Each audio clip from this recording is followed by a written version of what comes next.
নমস্কাৰ। আমি ইতিমধ্যে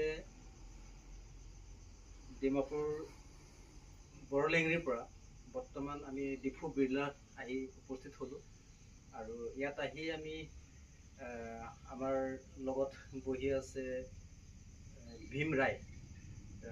এখেতৰ সহযোগত আমি এই যতীন শইকীয়া দেৱৰ ঘৰত আমি বৰ্তমান উপস্থিত হৈছোঁ আৰু ইয়াত উপস্থিত হোৱাৰ পিছত আমি এই কথাটো গম পালোঁ যে এখেতৰ যি এখেতৰ পুত্ৰৰ দীৰ্ঘদিন ধৰি মৃগী বেমাৰৰ লগতে পাইলছৰ সমস্যা হৈ আছিল আৰু এই সমস্যাৰ সমাধানৰ কাৰণে বিভিন্ন ডাক্তৰৰ ওচৰলৈ গৈ তেখেতসকলে ট্ৰিটমেণ্ট কৰি আছিলে, কিন্তু ভাল নোপোৱাত অন্তিম পৰ্যায়ত আমাৰে সহযোগী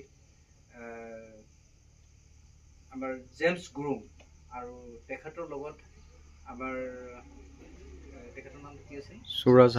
সুৰজ হাং দেৱে এই গৃহত আহি উপস্থিত হ'ল আৰু উপস্থিত হোৱাৰ পিছতেই গম পালে যে এই ল'ৰাজনৰ এই সমস্যাখিনি হৈ আছে আৰু তেতিয়া তেখেতসকলে তেখেতক পৰীক্ষা নিৰীক্ষা কৰি নিটছ আয়ুৰ্বেদা যি কোম্পানী আছে আৰু সেই কোম্পানীৰ কেইটামান প্ৰডাক্ট খাবৰ কাৰণে অনুৰোধ কৰিছিল আৰু সেই প্ৰডাক্টখিনি খাই আজি নামটো কি নহয় পদুম শইকীয়া তেখেতে বৰ্তমান সুস্থ আৰু আমি এই গোটেই কি হৈছিল কি হোৱা নাই তেখেতৰ মাতৃ আছে, আমি মাতৃৰ মুখৰ পৰা দুটা শব্দ আমি শুনিব বিচাৰিছোঁ। এইটোৱে আৰু ইমান দিনটো আমি ডক্টৰক ট্ৰিটমেণ্ট কৰিছোঁ, ইমান ঔষধ খুৱাইছোঁ, ডিপুত দেখালোঁ, ডিমাপুৰত দেখালোঁ, আমি তেজপুৰতো দেখাইছোঁ, এই মুৰ্গী বেমাৰৰ বিষয়টো হোজাইত দেখালোঁ, মানে চব জেগাতে আমি ঔষধ কৰিলোঁ, ডিমাপুৰ, হোজাই, তাৰপিছতে তেজপুৰ, মানে এইখিনি কৰি চালোঁ। ডিপুটো কিমান মানে মেডিকেলত এডমিট আছিলে মানে হিচাপ নাই। তাৰপিছতে কৰাৰ পিছতে আৰু এতিয়া উপায় নাই, ঘৰত আনিলোঁ, কিমান দৰৱ পানী কৰিলোঁতো ভালেই হোৱা নাই আৰু ডক্টৰে কৈছে অন্তিম অৱস্থা নিচে কৈছে যেতিয়া আৰু উপায় নাই। তাৰপিছত ঘৰতে আছে আৰু সেইদিনাখন মানে দুদিনৰ আগতে এই আয়ুৰ্বেদিকৰ নাহাৰ আগতে দুদিন আগতে মানে ল'ৰাটো আকৌ এনেকৈ ৰাস্তাত এই তেখেতে দেখিছে, বিন্দাইগতে দেখিছে। তাৰপিছতে উঠাই আনি এনেকৈ শুৱাই থ'লোঁ বিচনাত, শুৱাই থোৱা মানে এনেকৈ দুদিন তিনিদিন যোৱাৰ পিছতে এই আয়ুৰ্বেদিক এওঁলোকে আহিলে, ডক্টৰ আহিলে, অহাৰ পিছতে মানে ল'ৰাটো মই মাতিম নে নামাতিম বুলি ভাবি হাৰ মানি গৈছোঁ আৰু মানে কিমান কৰিম আৰু মানে এইফালে মনত নেকি এনেকৈ ডক্টৰ আহিছে, তেওঁ মানে খং উঠি আছে, ইমান কৰিছোঁ ভাল হোৱা নাই, তেখেতেও খং উঠি আছে। তাৰপিছতে মোক ক'লে আৰু যা তই যি কৰ কৰ, এতিয়া মানে কি কৰিম আৰু এই যি হয় হ'ব আৰু এবাৰ দেখুৱাই চাওঁ। তাৰপিছতে আৰু ছাৰহঁতক মাতিলোঁ, আহিলে ধুনীয়াকৈ বহি মানে চালে ল'ৰাটো কি পদ্ধতি আছে, চেকআপ কৰিলে, চেকআপ কৰাৰ পিছত মানে ক'লে আৰু এনেকৈ দৰৱটো খাওঁ, 3 মাহ আপোনালোকে খুৱাই চাওক, ল'ৰাটো ভাল হ'ব, কিন্তু যি খাব নালাগে এইবিলাক দিব নালাগে বুলি ক'লে। ঠিক তেনেকৈ আমি 3 মাহ যেতিয়া ঔষধটো খোৱালোঁ, খোৱাৰ পিছতে ল'ৰাটো মানে আৰু ভাল হৈ আহিছে। এতিয়া মানে 1 বছৰ 1.5 বছৰ পাৰ হৈ গ'ল, এতিয়া মানে ল'ৰাটো সুস্থ হৈ আছে। সেইটো কাৰণে মই ভগৱানকো একদম কোটি কোটি ধন্যবাদ কৰোঁ। শেষতে আনিছোঁ। তাৰপিছতে আৰু এতিয়া সেইকাৰণে মই আয়ুৰ্বেদিক ডক্টৰ যে ভগৱান নিচিনা মোৰ ঘৰত আহিছে, কেনেকৈ ভগৱানে পঠাইছে নে নাই কি নে, সেইটো কাৰণে মই ভগৱানক কোটি কোটি ধন্যবাদ দিওঁ।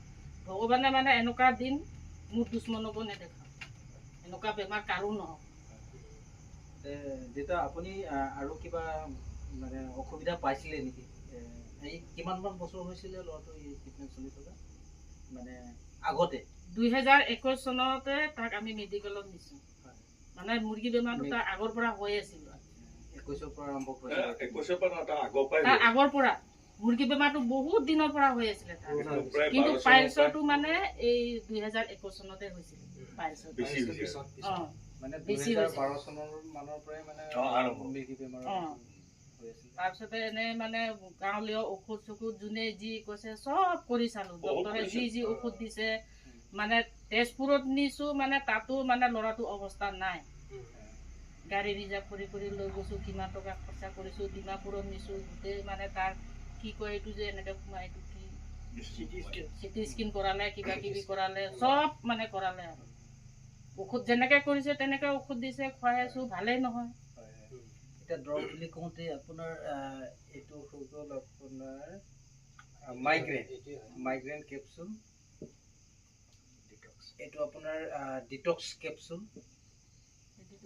আৰু এইটো পাইলছৰ মানে এইকেইটা দৰৱ খাইছিলে। ইয়াৰ লগতে চাগে আৰু দুই এটা আছিলে চাগে আছিলে ঢেৰ আছিলে মানে সেইকেইটা কি কৰিলোঁ আমি এই টেমা মানে ঢেৰ হৈ গ'লতো আমি পেলাই দিলোঁ। যি কি নহওক ভাইটি তুমি এই প্ৰডাক্টবোৰ খাই পেলাই ভাল পালা? ভাল পাইছে না ভাল পাইছে। তো তোমাৰ মুখেৰে আৰু কিবা ক'বলৈ বিচাৰিবা নেকি? আয়ুৰ্বেদিক চবতকৈ বেষ্ট পাইছে মানে আয়ুৰ্বেদিকৰ আৰু অন্য কিবা কোম্পানীৰো খাইছিলে নেকি? বেলেগ কি বস্তু এইটোৱে খালোঁ। নিচা পানী আগত খাইছিলে, আগতে নিচা পানী খাইছিলে, মদ খুব খাইছিলে। তো মই এদিন এই আহোঁতে মই আপোনাক মনে মনে ক'লোঁ এনেকৈ নিচা এৰোৱা ঔষধ আছে নেকি? আপুনি ক'লে আছে। এতিয়া সেইটো আপোনালোকে 3 মাহ খুৱাব দিছিলে, কিন্তু তাক 2 মাহ খুৱাইছোঁ। এখেতেও নাজানে এইটো কথা, মই মনে মনে খুৱাইছোঁ। মই আজিয়ে এইটো কথা ওলাইছোঁ, তেখেতেও এতিয়ালৈকে গম নাপায় মই যে এইটো দৰৱ নিচা এৰা দৰৱটো যে মই খুৱাইছোঁ। মই কাকো কোৱা নাই, ল'ৰাটো জানে। মই এখেতৰ লগত ফুচুৰ কথা পাতি আছিলোঁ। ল'ৰাটো গম পাব নালাগে, আপুনি মনে মনে এইটো দিয়ক মোক। ইটো চৈতান আছে, ই নামটো পঢ়িব জানে। ই কৈছে মা তই মোক এনেকৈ দিছ ন? মই কৈছোঁ হ'ব দে, তোৰ ভালৰ কাৰণে কৈছে। আৰু আপুনিও ল'ৰাটোক বহুত বুজাই গৈছে দেই, একদম মই মানিছোঁ, আপোনাক ধন্যবাদ দিছোঁ। ভগৱানৰ নিচিনা আপুনি বুজাই গৈছে, কিন্তু ই মানিছে এইটো কথা। মই যেনেকৈ দৰৱটো খাব দিছোঁ তেনেকৈ নিয়মিত খাইছে, কিন্তু এতিয়া মদৰ গোন্ধও ল'ব নোৱাৰে। এইটো ঈশ্বৰকো আমি ধন্যবাদ দিব। যি কি নহওক আমি ইয়াত অহাৰ পিছত মানে ভিতৰুৱা আৰু কিছুমান কথা লুকাই আছিলে গম পালো। তেখেতৰ অকল এপিলেপচি বা মৃগীৰ ৰোগে নহয়, পাইলছৰ প্ৰব্লেম থকাৰ উপৰিও তেখেতে নিচাটো মানে আসক্ত আছিলে। আমি শুই নুঠাৰ আগতে সি গৈ পেলাই মদ খাই পুং পাং হৈ আহে।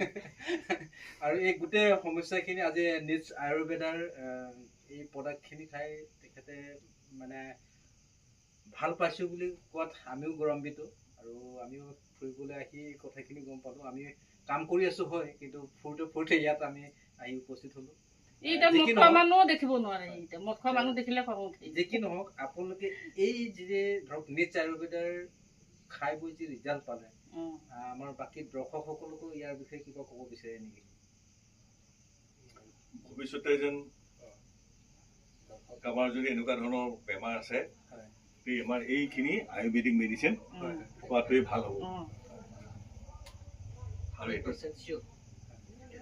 মই ইয়াত ওচৰা ওচৰি মানুহকো কৈ থাকোঁ যে এনেকৈ মোক সোধে আপোনাৰ ল'ৰাটো কেনেকৈ ভাল হৈছে। মই কৈছোঁ না আয়ুৰ্বেদিক ঔষধ খাওঁতে ভাল হৈছে।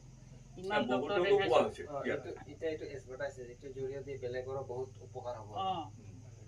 আৰু খোৱা বোৱা অলপ নিজে ঠিক হ'ব লাগিব।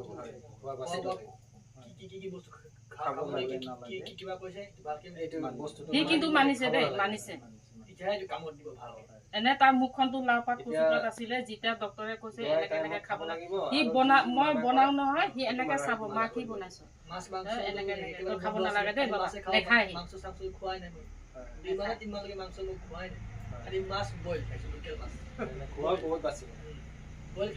এতিয়াও নিদিওঁ।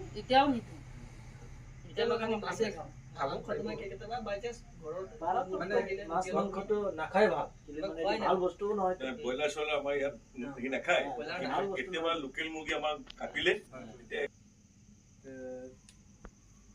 ঠিকে আছে, আমি ভালেমান ঠাই ঘূৰি আপোনালোকৰ ইয়াত আহি পালোহি ডিফু বিৰলা। ইয়াতে আমাৰ ডিফু বিৰলা বুলি ক'লে নহ'ব, বিৰলা সেইটো হ'ব, ডিলাজী ক'ব লাগিব।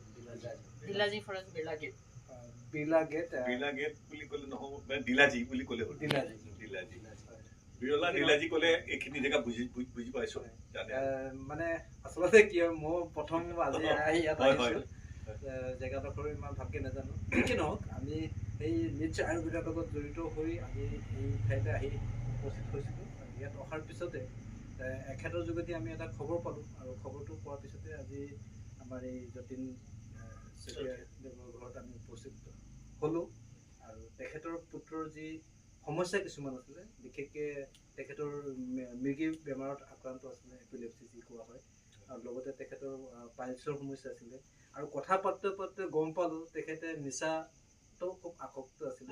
বহুত কিন্তু কৰিছিলে এই গোটেই সমস্যাখিনি নেটছ আয়ুৰ্বেদাৰ আমাৰ যেনেকৈ ধৰি লওক এইটো এটা প্ৰডাক্ট তেখেতে খাইছিলে, এইটো হৈ গ'ল মাইগ্ৰেইন কেপচুল, আৰু এইটো ডিটক্স কেপচুল, লগতে পাইলছৰ, এইবোৰ মানে পুৰণা তেখেতসকলে খাই থোৱা প্ৰডাক্টবোৰে আমাক ইয়াত দেখুৱালে। আৰু ইয়াৰ উপৰি নিচাৰ পৰা মুক্তিৰ কাৰণে যি এটা আমাৰ প্ৰডাক্ট আছিলে, সেই প্ৰডাক্টটোৰ বৰ্তমানে কভাৰটো নাই। কি নহওক, খাই পেলাই তেখেতসকলে ভাল পাই পেলাই আজি ঈশ্বৰকো ধন্যবাদ জনাইছে। আৰু আমাৰ জেমছ গুৰুং ডাঙৰীয়া সকলোৱে তেখেতসকলে প্ৰথমতে ইয়ালৈ আহিছিলে, আৰু মইতো ইয়াত আজি প্ৰথম আহিছোঁ। যি কি নহওক, এই ৰিজাল্টটো পোৱাৰ কাৰণে আমিও খুব গৌৰৱান্বিত। আৰু আমাৰো লক্ষ্য উদ্দেশ্য সেইটোৱে, বা আমাৰ কোম্পানীৰো মোৰ লক্ষ্য উদ্দেশ্য সেইটোৱে যে মানুহে কেনেধৰণে সুস্বাস্থ্য থাকিব পাৰে।